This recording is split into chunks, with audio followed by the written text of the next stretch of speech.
Futbolaren eta kuadrilen egun handia bizi zuen Eibarrek joan den larun batean. Goizean goizetik, unbe jaiaren epizentroa izan zen IPQ Futbol 7 txapelketaren 5. edizioa hartuz. Badira 5 urte, IPQ kuadrilla aparteko lana egiten hasi zela torneo antolatzeko, eta denbora honetan ezinbesteko hitzordua bilakatu da Eibarko egutegian San Juan akazia horretik. 5. edizionen zenbakiek argi erakusten dute deialdiaren erabateko arrakasta. 650 jokalari inguru karte zuten parte 40 taldetan banatuta. Txapelketak bere izaera irekia, integratzailea eta anitza erakutsi zuen beste behin. Parte hartzaileen artean, emakumezkoen 7 talde eta 2 talde misto egon ziren. Elkarbizitzan eta kirolean esietarako lekurik ez dagoela argi utziz.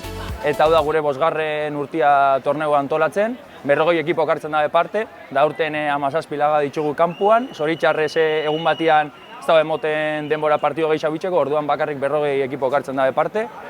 Egisa da urten zuerte handitza eduki dugula, agagune guraldi xakine da, pizkat peligrosua beruan gaitxik, baina badazkau piztinak eta jendia refreskatzeko.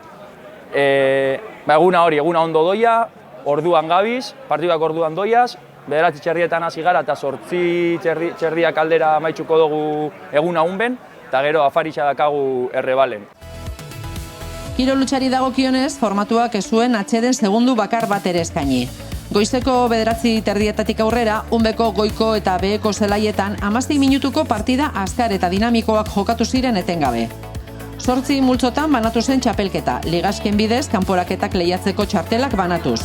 Antolatzaileek dena prestatu zuten eguna borobila izan zedin. Autobusen etengabeko zerbitzua unbera igotzea errazteko, musika, txosnak, pintxo eta edariekin, eta igelaren betiko joko ezaguna euren txandaren zain zeudenak edo kanporatuak izan zirenak aspertu ez zitezen. Arratzaldeak aurrera egina ala lehia tentsioa hasi egin zen, eta are gehiago azken txanpan berdintasuna nagusi izan baitzen.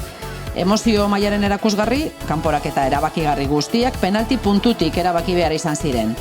Final erdietan, IBK taldeak finalerako txartela lortu zuen ABCS penaltietan gaindituz partida binako berdinketarekin amaitu ondoren.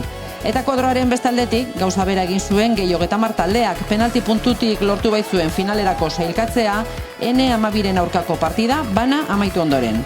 Final handia, jardunaldian zehar bizitakoaren isla garbia izan zen, eta golik gabe amaitu zen.